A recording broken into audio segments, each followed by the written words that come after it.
Self-mastery isn't only about controlling your actions.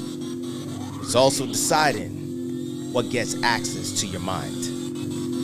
Yo, y'all, for real, this one is going to be personal because I'm in this with you. Let's get it.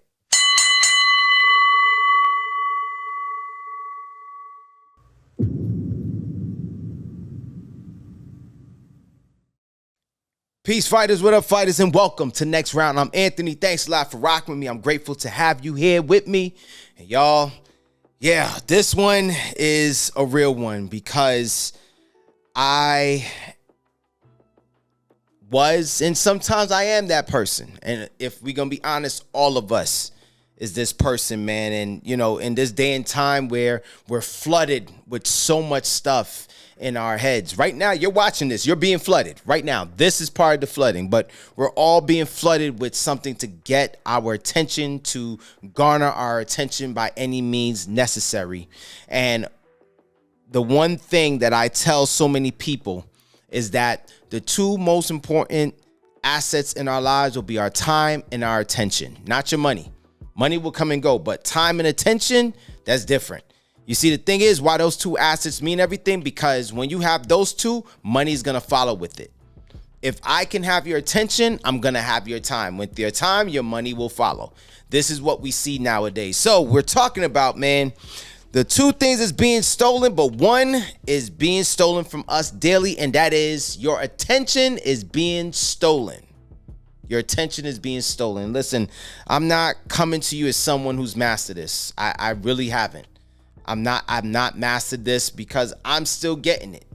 And I'm talking to you about this because I'm realizing just how much of my attention that I've been giving away.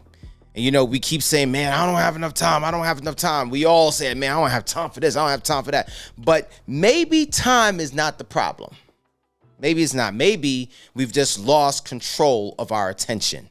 So we got to really lock into this and get into this, man, because as I said, many of us can relate. I know you can relate. I'm definitely going to relate with you. And it is so easy with these small devices, but very, very powerful devices can really take away our attention. I remember back in the day when you had to wait till when you get home to watch TV. You don't got to do that no more. You can get that through your phone or iPad or tablet. Anyway, you can get all that and it's right there for you. So here's what I want you to do. I want you to think about this, man. We say, I don't have time to work on that idea. I don't have time to read. I don't have time to build that business. I don't have time to work on myself. But somehow, man, gentlemen, we had time for 2 hours of scrolling. We have 2.5, 3 hours of videos, time for another episode, time to read 300 comments from complete strangers. Here we are. And time to watch an argument that has absolutely nothing to do with our lives. You know, when you got to watch those political debates or the biggest ones that are out now, I need to say out now, but they always been there. But now the biggest ones that are taking over so much of YouTube and others is the sports debates where you just got 2, 3, 4 people debating about something, whether they were former athletes or they weren't athletes, but they can argue about this. And then while we're watching these people argue about whatever, or of course, beside the sports, the biggest thing that is just taking over all the internet airwaves is relationship arguments, men versus women, the gender wars. That's taking over. But maybe the question is not, where did my time go? Maybe that's not the question. Maybe the question we have to ask is, who did I give my attention to? Who did I give my attention to? And there's times, folks, fellas, I'm going to be up with you. I have to do that by the end of the day, almost every single day. I'm like, man, who did I give my attention to? And if you want to know, I'm going to show you how you know who you gave your attention to. And some of you may do it, some of you may not. But I promise you, I can prove about your attention. So let's get into this, man. Everybody has access to your mind. Everyone has access to your mind. You name the social media platform, it has access. Yes, ladies and gentlemen, even this that you're watching this on YouTube, it is a social media platform, a very powerful platform. So what has it? Notifications, bing, bing, bing, bing, bing. Your phone lights up. You're going to answer it. News, YouTube, as I said, you have social media, of course, group chats, podcasts. Oh my God, everybody and their mother got a podcast, so it seems, but not everybody's operating it. And then you got other people's opinions. Those things have access to your mind. And so with that, with other people's opinions, podcasts and news and social media, some of us wake up and hand our minds to someone else before we even decide what we want to do or think about for the rest of the day. They have access to this. And eventually we have to ask ourselves, when does my mind actually belong to me? You have to ask ourselves that question. Does your mind really belong to you when it's being given to some political pundits? Does it belong to you when it's given to some sports talking heads or sports pundits? When they're going to make the arguments for you, only thing you're going to do, that's right. Yep. And guess what you're going to do? You're going to go out there and you're going to repeat their talking points that you think is your own. I forgot what they call that. Now, because if your attention can constantly be interrupted, somebody else is controlling who gets priority in your head. If that's all it takes for attention to get removed, somebody else is deciding it. It's just like how it is. Whenever you flip the channel, when some of y'all watch TV, so a lot of y'all don't. When you're flipping through the TV, buy this product. Smell good. Wear this underwear. Drive this car. See? And what you're failing to understand, fellas, is that when we're doing that, it's just taking our attention, even just for brief moments, taking away our attention. Why you think the commercials are 30 seconds? Look what you see now on YouTube. Do you see 30-second commercials anymore? You're not seeing it like that. What now? 20. 30 seconds was all was commercials needed just to get your attention. Now you're seeing some that have a full minute, just to get your attention and keep it. Next up, you're consuming more than you're creating. Yes, you're consuming more than you are creating. This one here, fellas, this happens to be a deceptive thing because everything you're consuming isn't necessarily garbage. And I know some of y'all say, but Ant, I'm not watching a whole bunch of crap. I'm watching real good stuff, positive stuff, educational videos, documentaries, motivational videos, like legit good podcasts, business content, and self-improvement videos like this. Thank you. And here's the thing. We convince ourselves like, but I'm being productive. I'm being productive. But the thing is that it's not really productivity. It is a distraction. And what's happening is this is where learning becomes another form of procrastination. So while you could watch those 3 documentaries on the Battle of Versailles or you're looking at Zulu tribes battles, great, that's good. That's amazing. However, you just lost 3 hours. While you're looking at 3-4 episodes of Next Round, I do thank you greatly for watching that. However, procrastination is happening. While you're watching at a whole bunch of motivational videos and from Tony Robbins to Eric Thomas to Les Brown to what's homie's name? Hormozi? That's his name? Hormozi? Yeah. While you're watching all these people, and here's the crazy thing, procrastination. It just lit a fire under you like, yeah, I got this. And then we right back to the same thing.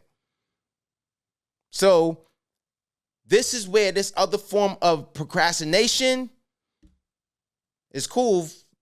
So you think because you know enough, you watched enough, you saved enough videos. Man, you got a lot of saved videos. You liked enough videos. You taking screenshots. And then what are you going to build out of all this? What's the something that is going to be built? What's the something that's going to be built? And here's a better question. When are you going to build that something? At some point, you've got to stop studying life. You got to stop studying the life that you want and start living it.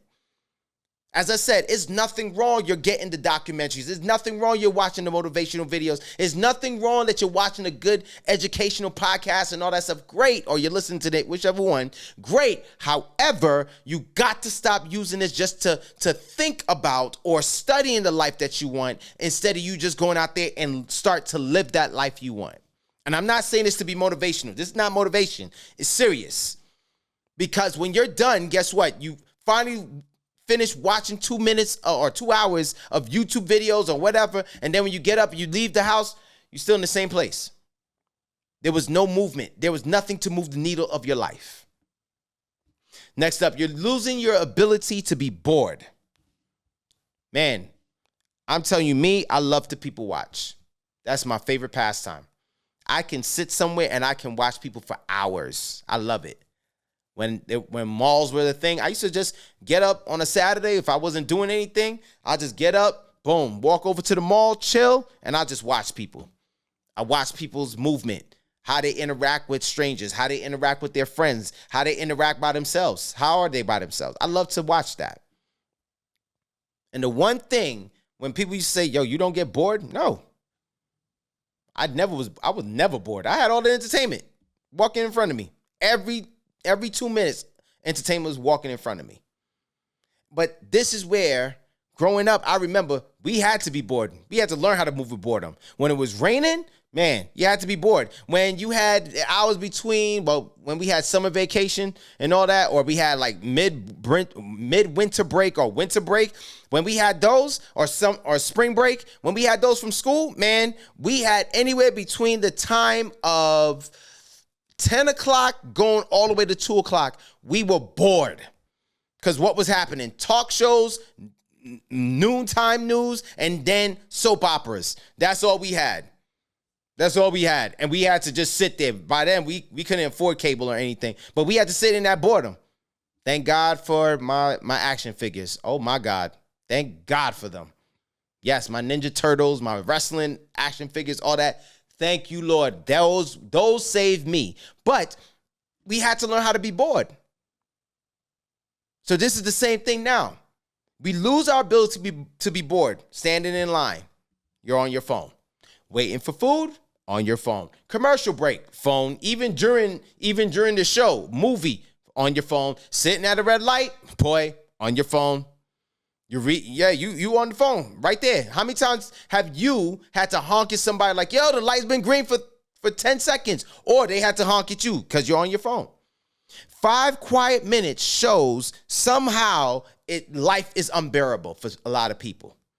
5 minutes of silence. But the thing is, boredom used to give our minds time and room to wander, to think, to question, to imagine, to create. Yes. And if every empty moment gets filled with stimulation, then where does your ideas get a chance to speak?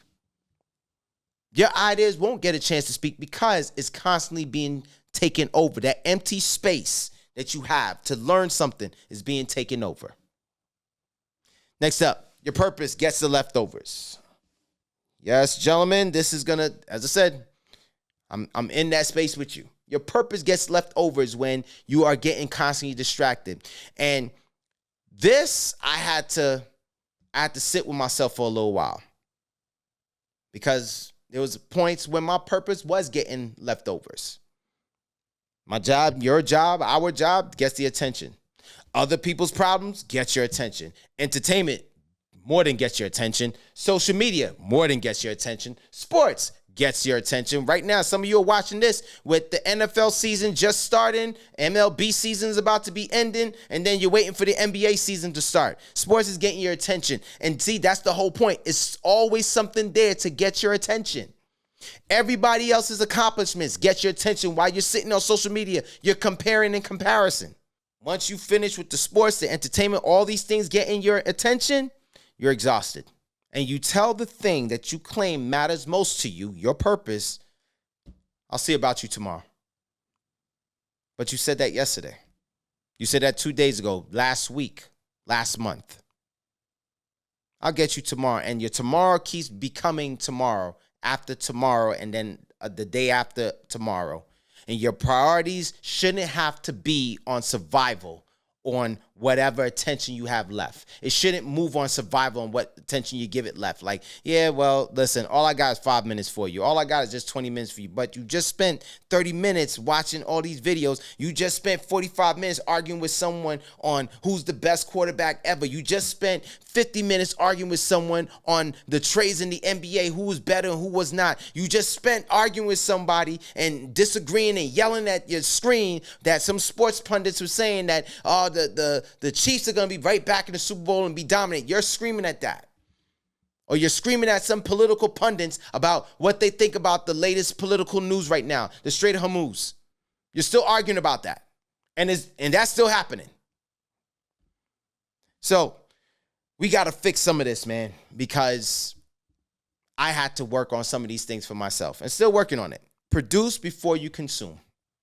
Produce before you consume. And I have to make this one of my personal rules. I had to do that. Produce before you consume. Before I consume somebody else's thoughts, before I consume their opinions, I'm going to spend some time developing my own.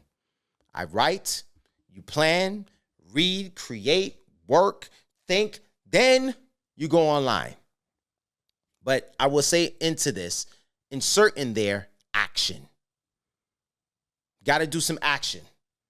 So you can read, plan, work, all that stuff. You can do, create, all that stuff, but you got to put action. I mean, real actionable work. Don't let everybody else consume your mental real estate before you started your day. No.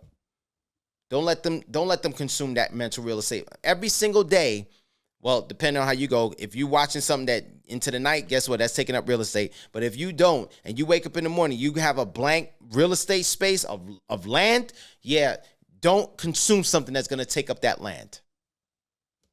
Next up, create places where the algorithm can't follow you. Now, I'm not saying that you need to throw your phone in a lake or throw it over a cliff. Well, a lot of you ain't going to do that, but don't do that. I've actually heard some people say, yeah, sometimes you got to throw your phone in the lake. Okay, you believe that. But you need boundaries. You got to have boundaries. Create periods where notifications are off. The phone isn't beside you. Social media isn't open. Nothing is playing in the background. Walk, touch grass. Walk without headphones sometimes. Walk without it. I do. I love to hear nature. I love to hear the sound around me, the city. I love to hear the people. I love to just walk around without hearing anything else in my ears. Eat something. Eat something without watching something. Eat without watching. Sit quietly. Give your brain some time and permission to be unstimulated. Give it some time. Because the thing is, solitude, boy, I love it too. I love solitude, but I've messed that up. I've messed that up in a few weeks. But solitude isn't empty when you're learning how to think again. It's not empty. It's not empty when you're learning how to think again. Guess what? You're restarting and resparking something. I had to start doing that again, sitting quietly. Before, many times I would take a shower and I'm listening to something, music, or I'm listening to some podcast or something. But I had to, just a couple weeks ago, I just had to stop doing that. No more stimulation while I'm showering. Let my mind, let the water beat on my body and my head, and then let my mind think. Let it ruminate. Let it flow freely. Next up, give your best attention to what matters most. Give your best attention to what matters most. Don't give your goal and your purposes what's left over. Remember what I said? You don't give your purpose, your goals. Well, I only got 20 minutes left for the day, so you can have it. Give your purpose, give your goals, give those what's best. Your best hours, your clearest thinking, your strongest energy. Ask yourself, what deserves the best part of me? What deserves the best part of me? And then look at whether your daily attention actually reflects your answers. Because we can say that this thing matters all day long, but our attention really reveals what really does matter to us. I am not saying this to hurt you. I'm not saying this to scold you or whatever, because I'm in the same boat with you. I'm in the same boat with you. I'm not even going to play you and I'm not going to hold you. I'm in the same boat with you where I'm sitting watching YouTube for 2 hours for the day and all that stuff because it's like I'm bored and everything. But then there was a time I was never worried about being bored. But I let things take me over. And I'm just being honest with you. Everybody wants our attention because our attention is valuable. Everyone. How you think people buy cars? How you think people buy some water or get some food that they get for some fast food space and everything? It was their attention. How you think that works? Companies want your attention. Advertisers want your attention. The algorithm desires your attention. It salivates over your attention every single day, every single 5-10 minutes. Ever understand why once you scroll down just to reset the feed, it comes back to you? That's why it's called a feed. It's constantly feeding you. The algorithm is constantly feeding you. Entertainment wants your attention. Everybody is fighting for a piece of your mind, so that it can have your peace of mind. This is something that I have been confronting in my own life lately. If I give everybody else my attention, if I give the algorithm my attention, eventually I won't have enough time left to build the life I keep saying I want. I won't. Our attention, gentlemen, becomes our thoughts. It does. Our thoughts influence our decisions. Our decisions becomes our habits, and your habits will eventually become your life. It's one of my favorite sayings. I even got that posted up on my wall. So maybe self-mastery starts with the uncomfortable question, who has my attention? Who has my attention? Because whoever controls your attention doesn't just control your time, they're starting to determine your direction. They're determining your direction. And that direction is meant for you to pull out your wallet and buy and pay for things. That's what it is. And if you're looking to see what your attention is really all about, simple. Go to YouTube. Go to your Instagram, wherever, and check your history. See what you watch. See what you search for. It's sitting right there. I had to do a purging. And I was like, whoa, this is what I'm watching? Yikes. Never used to watch this before. Now I'm finding myself watching the rabbit hole of things. Like I go into this, I'm like, oh, let me check these two. And I'm going in a rabbit hole. One thing that I need you to understand is that we, gentlemen, we are being baited for our attention more than ever in today's time. And that's the whole point, to distract us. Once men are distracted, men are very vulnerable. Men are vulnerable once they're distracted. And gentlemen, please, please watch who you are giving your attention to. Watch who you are giving your two most important assets of your life to. Because the last thing I want you to say is another year. Man, what the hell did I do? What have I been doing? And sometimes that can be a good question, a convicting question, or it can be a slap in the face question. I want it to be a convicting question. Yeah, what were you doing? A slap in the face question is where it's like, yo, you see, you didn't do nothing.